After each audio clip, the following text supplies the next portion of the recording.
I'm Michael Diamond. This is Muscle Central. If you like this video, give it a thumbs up, share, subscribe, turn on your notifications, and leave a comment.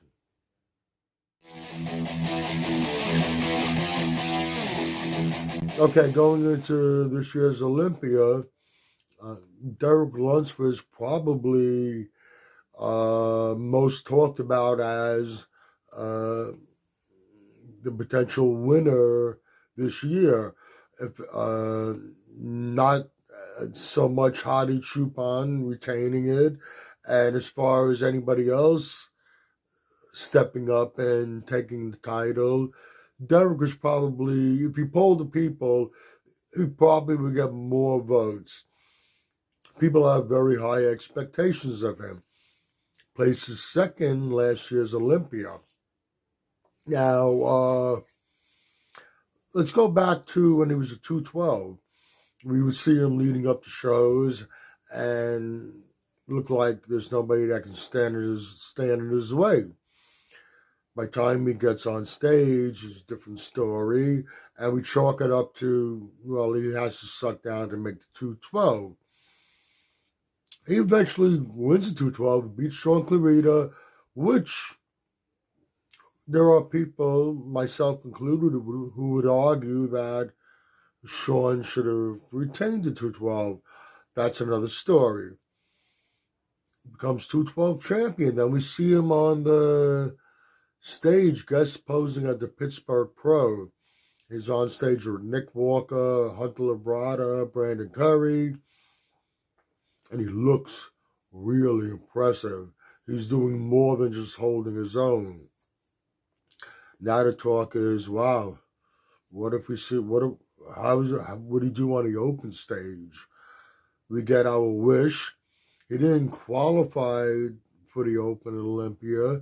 He got a special invitation and ultimately wins second place honors. Now, he looked really impressive. There's no doubt about it.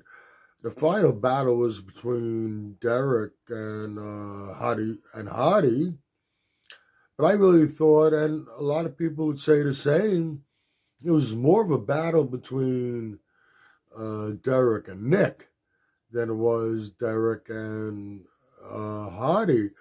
And I would argue that you could have given Nick the nod and you wouldn't have heard too many complaints about it. It was a similar scenario with Derek when he stepped on stage. Yeah, he was really impressive. There's no doubt about it when he walked on the stage, but wasn't quite what we were expecting, going by what we saw leading up to the show. But I do think he created this shock and awe effect, which might have given him a little bit of an edge. Even though we saw him on stage at the Pittsburgh Pro and he more than held his own, we still weren't too sure what happens when he steps on the stage in contest condition on the open stage against the top guys in the division. And when he walked out on stage, it was like, wow, he really does belong here.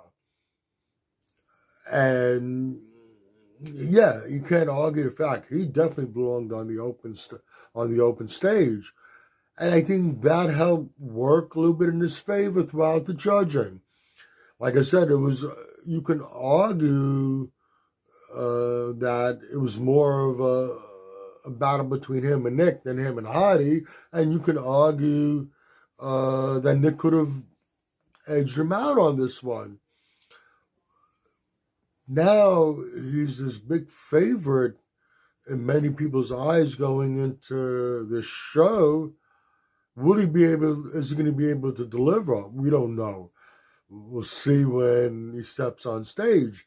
But all this hype and expectations of him, if it doesn't pan out quite the way he would like it, could it work against him? Right now, a lot of people are pegging him for the next to be the next Mr. Olympia.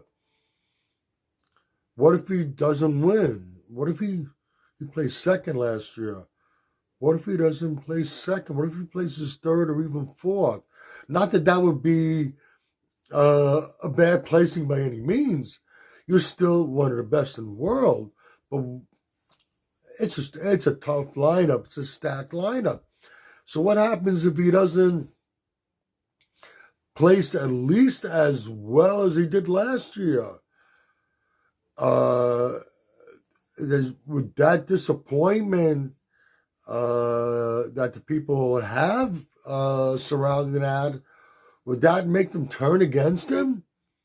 You know what? It shouldn't really, but we've seen it happen before.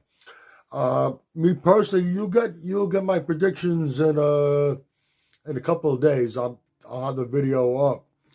I'm not 100% certain about Derek at this point, and we'll find out in about a week's time. Like I said, all this hype surrounding him, all these high expectations, if he fails to deliver, could potentially end up working against him, at least in the eyes of the fans. You might agree or disagree with what I said. You might agree or disagree with what I've said. Either way, let me know in the comment section. This is Michael Diamond, and I'd like to thank you for watching Muscle Central.